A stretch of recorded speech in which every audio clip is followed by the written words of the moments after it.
teyze. Umut Kervan'ın lafından geliyor. Erzak koyayım mı? Erzak polisi getirir size. İyi. Buyurun. Tamam. Sağ ol. Şöyle bir imza atacaktım teyze buraya. İsmail Karayel. Annesi misiniz siz? Bunu ben annesi ilgisi oluyor. Şu mu? İsmail Karayel. Şu mu? Benim zaten. Benim zaten.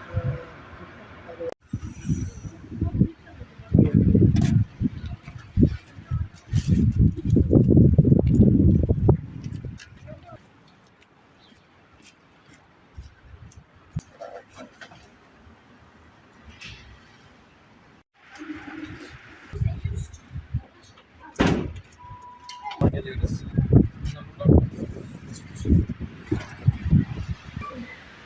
Bilmiyor musun?